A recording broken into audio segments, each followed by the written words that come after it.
Hey everybody, welcome back to Tim Travels. It's Terry, your host, coming at you from, I think this is Jackson, maybe, Georgia.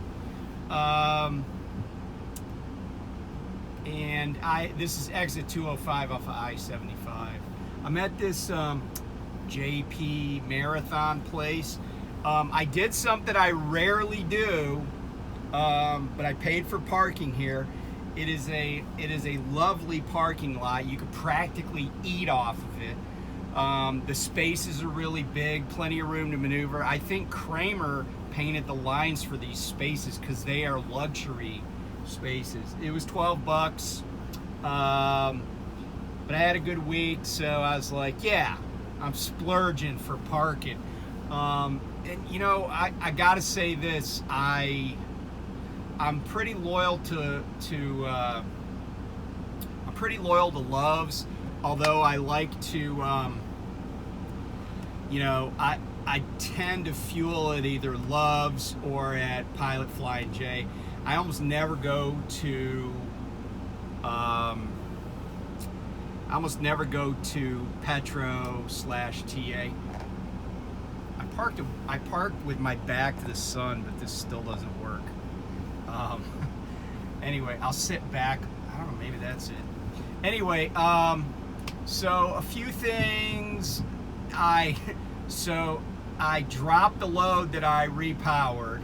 Then I was asked to pick up an intermodal trailer in Columbus, Georgia, and bring it up near Atlanta.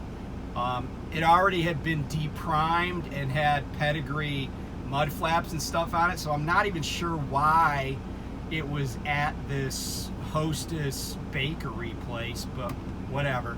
So I did that, and since it's pedigree, I'm probably going to charge, like, I'll probably invoice them like $1,000 for bringing that trailer up to Atlanta. I went to drop it off at this place, and I was like, hey, I got this trailer to drop off.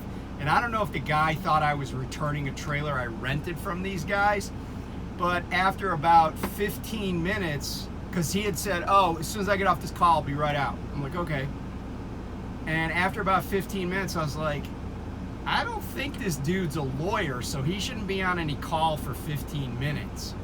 Because only lawyers probably do that. So I was like, okay, I just pulled in the yard, because there wasn't a gate, and dropped the trailer, and I was leaving. Because I was like, they just told me to bring this here and drop it. I don't really, you know. So then the dude comes running down the driveway. Hey, could I get a copy of your driver's license? What trailer do you? I'm like, right there. That one right there in front of your office. It wasn't there before I showed up. And so I gave him a copy of my expired Pennsylvania driver's license, and I signed some basically blank sheet of paper. Then I went to the carrier dealer, or carrier service place, I guess you'd say, to pick up an empty, and the reefer wouldn't start. So I had to go inside, so, you know, so, and it was there for the reefer, right? It wasn't there for like tires, you know? I go inside, I'm like, hey, the reefer won't start. They're like, what? I'm like, yeah. So a guy came out, he had to get inside because apparently somebody forgot to hook up. I guess maybe they disconnected the power and didn't hook it back up. Well, I take it back. It had electricity, but I don't know, it wouldn't start. It went through the whole cycle, but it just wouldn't start. So they took care of that. I got that trailer on my back, picking up tomorrow morning down in Henry, I think it's Henry, Georgia, at Purdue, and that load's going out to St. Joseph, Missouri, and after that I'm going to be at the terminal and meet up with my trainee, again, fingers crossed. So a few events to talk about today, then I'm going to talk about history, just generally speaking. So on this day in 1945, Benito Mussolini was executed. And you can easily find pictures of his execution online. He was hung upside down. And I've seen some pictures of people like kicking his corpse while he's like, you know, because he got apparently fascists don't necessarily be, you know, stay in power forever, and they're not always well liked at some point. So Benito Mussolini met his demise on this day in 1945. Speaking of dictators, on this day in 1937, Saddam Hussein was born. Also on this date in 1926, Harper Lee was born. If you don't know who Harper Lee is, you should, but you probably know her work. She wrote To Kill a Mockingbird. And if you haven't read the book, seen the movie, Gregory Peck was in the movie. It was actually also one of the very first, maybe the very first movie role for Robert Duvall. But yeah, that was huge book. And then she wrote the Watchmen book. Well, actually, it was released. She wrote it a long time ago, which was like, I think, a prequel to Kill a Mockingbird. Anyway, and then on this date in 1974, Penelope Cruz was born. Okay, so let's talk. I wanted to talk a little bit about history, just, you know, because you guys know I like history. So a while back, I had somebody say, hey, you know, I could do without the history, but I like the trucking stuff. And I'm like, okay, you know, I mean, not everybody goes to Olive Garden for the breadsticks, right? So, you know, as long as people are watching, I guess that's cool. But I wanted to mention this because it really does, you know, I think a lot of things are important, and no matter what your level of education, right, you know, being ignorant about stuff and not having a desire to learn new stuff is, I think, just shortchanging you in your life. And I say that because, you know, studies have shown that people that keep their minds active, that continue to read and learn, even if they're reading fiction, right? It doesn't matter. But if they keep their mind active, they stay active and have a happier life their whole life, right? Regardless of how old they are when they pass away. And I actually will use my parents as an example. My parents both have passed away, but my dad, who did not have great, both my parents were smokers for most of their lives. My dad didn't have great eating habits or anything like that. And he had triple bypass surgery when he was 74, but he lived to be 87. And part of what I attribute that to is that he was always like reading and trying to learn stuff and discussing stuff. And he watched the History Channel a lot. And he, you know, he tried to work. He worked into his 80s, you know. So he had some physical activity, he had mental activity, and, you know, he was still interested in things. He would still, you know, up until close to the very end, you know, he would pay attention to what was going on and be interested in the news and you know, the world around him, I guess you'd say. But I contrast that with my mom, who, as soon as she could, and my parents were divorced, my mom, as soon as she could, she took Social Security, age 62, but she didn't like take Social Security but then find something else to do, like volunteering or something like that. She just sat around. And I don't know of, you know, my dad used to give me books that he had finished when I would go to his house when I was on leave or whatever. He'd be like, oh, I finished this book, you should read it, you know, it's good, it's about this guy, blah blah. A lot of times it would be fiction, like military type stuff. And but my mom never. She would sit around and watch like the Home Shopping Network and old reruns, you know, like old, like I Love Lucy reruns and stuff. And she passed away at age 79, and really she had like dementia and stuff for the last probably, I would say, full blown at least the last like 3 to 4 years. And and I'm not saying you got to just be interested in history, but it could be anything, right, that keeps you engaged. And there are studies that show that dementia starts earlier than my age, for example. Like, people start getting it in their 50s, and and maybe they call it early onset, but maybe it's just that we didn't know as much as we do now. But the reason that I think the history matters is because there's a lot of misinformation out there. And it's not just history, it's science, it's, any number of things, right? And I kind of am like, I'm against ignorance. Like, I'm a guy that thinks that people should know more.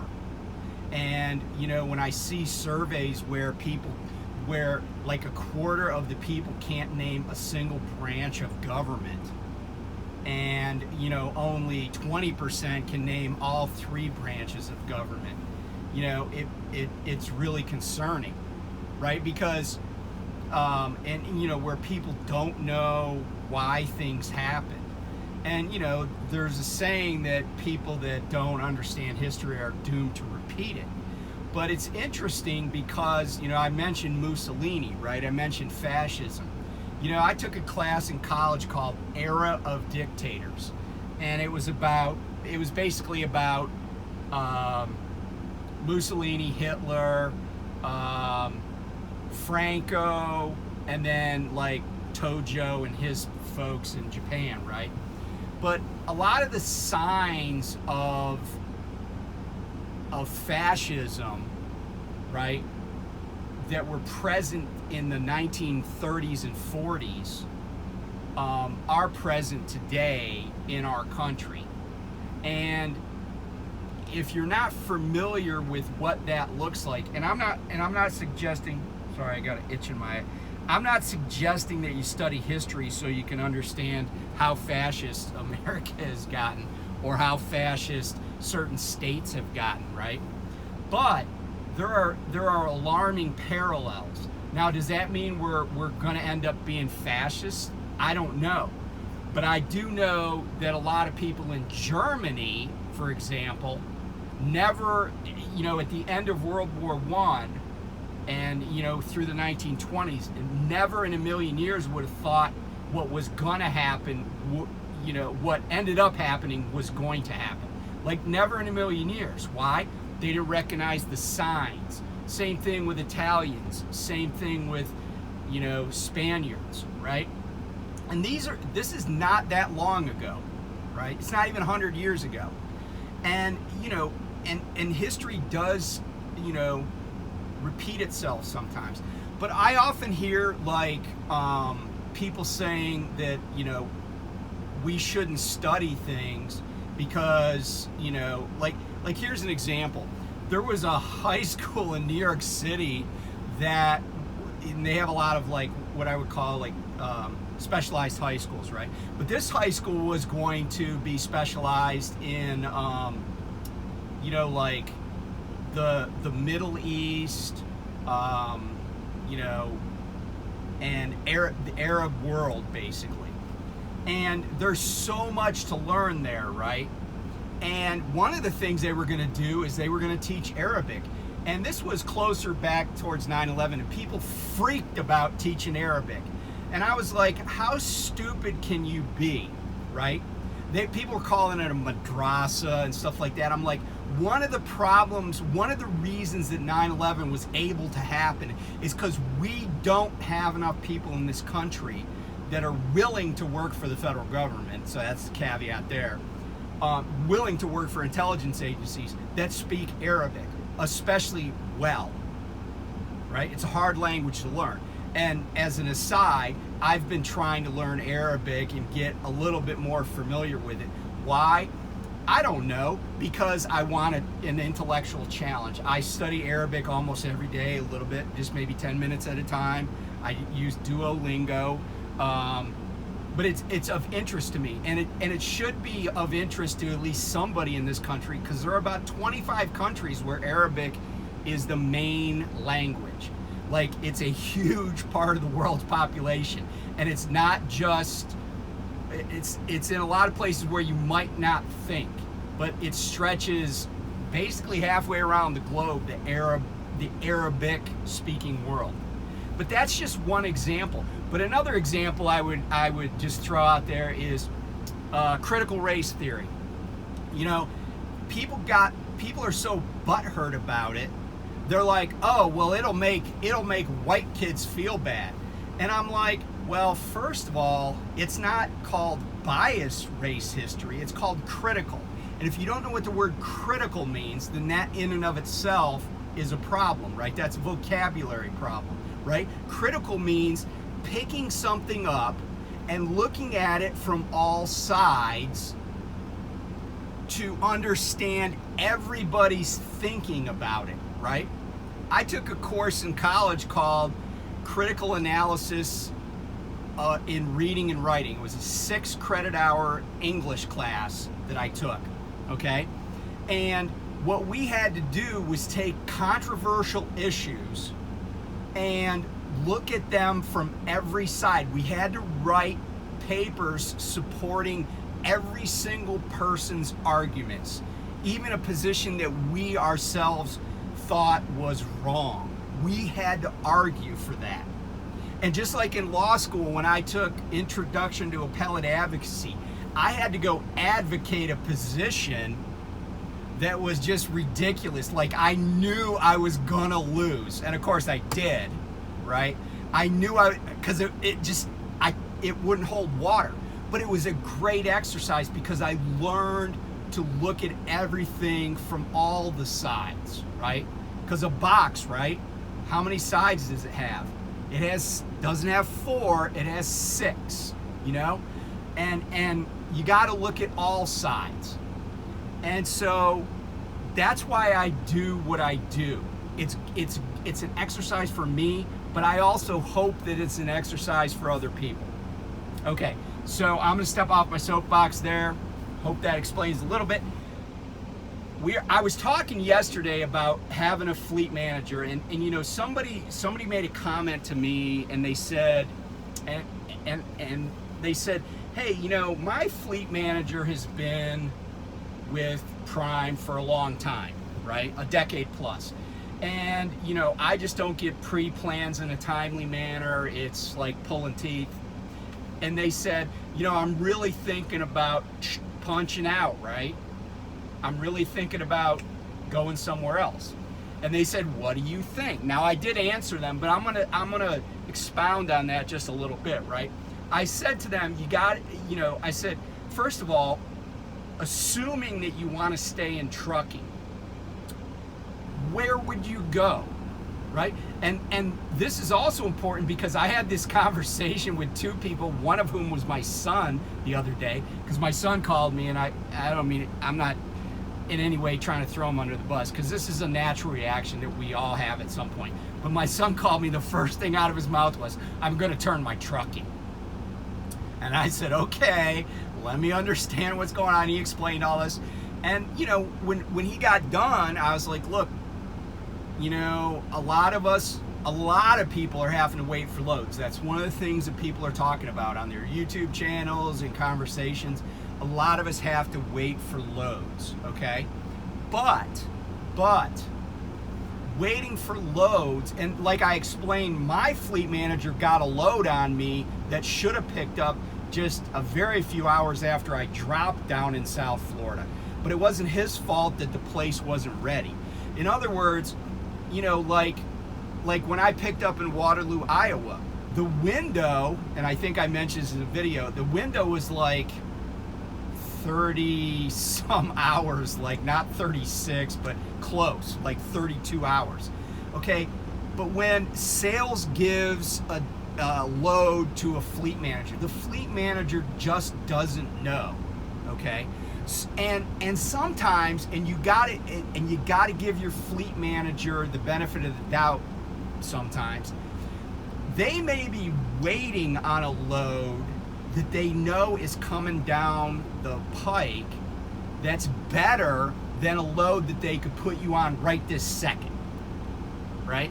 Because what happens is, and I know, this is just anecdotal, but I've gotten this information from fleet managers at different companies. They kind of know what's out there, like what sales already has that they're already working on. And a lot of times at other companies, I would have driver managers that would say, hey, I'm going to get a load in a little bit from the planners, because that's what they called them, like at night.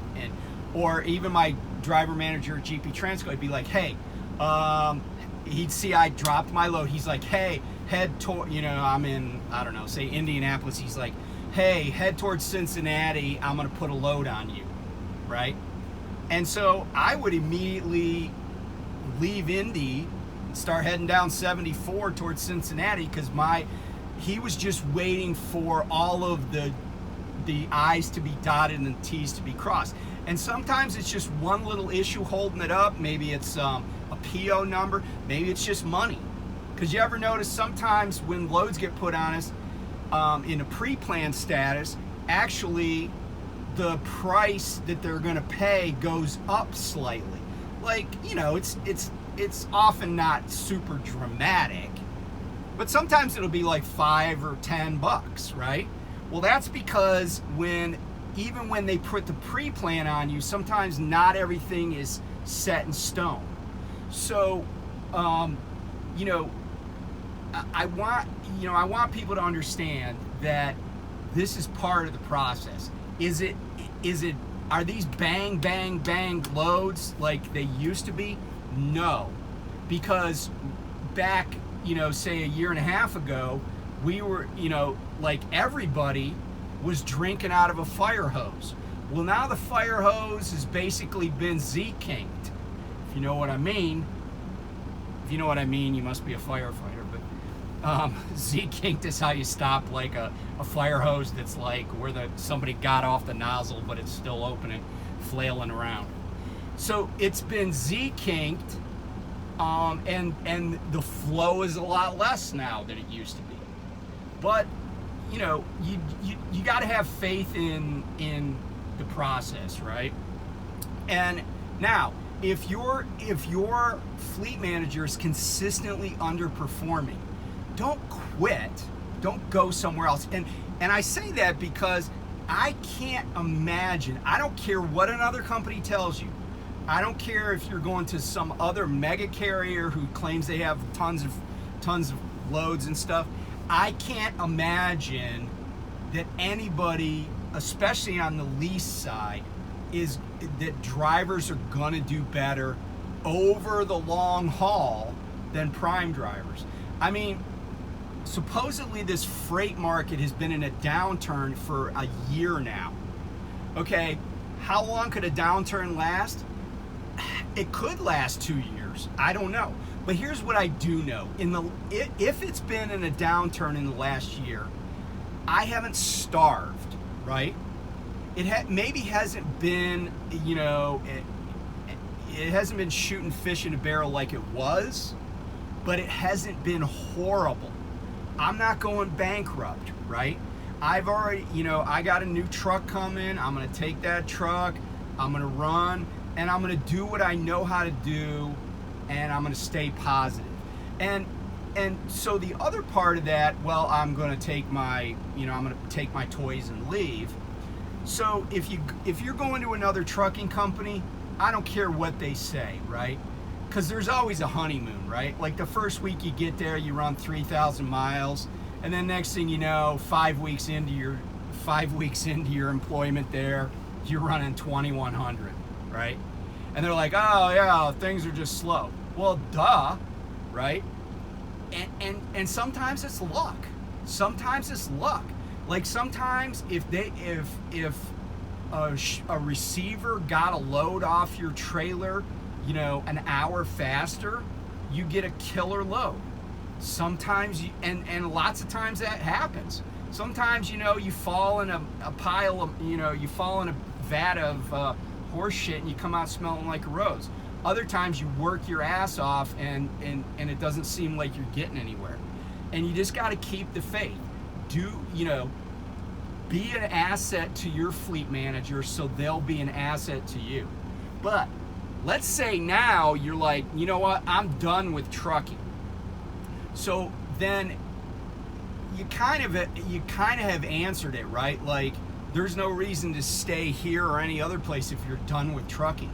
But I would be very careful, at least based on what I've seen in the news about, big company layoffs. Because here's the thing, when, you say, well, Amazon laid 4,000 people off, but I don't want to work for Amazon. Like, and I'm not talking about warehouse workers, I'm talking about like IT folks.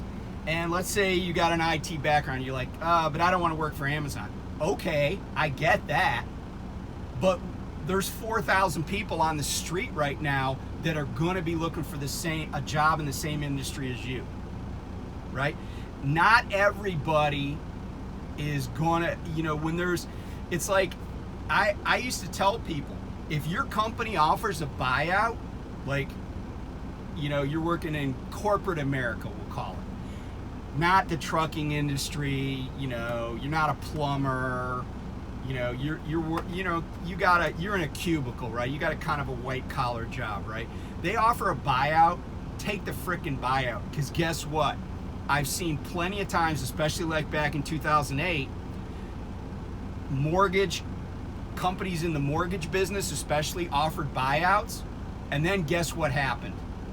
The next time they didn't offer buyouts, they just laid people off.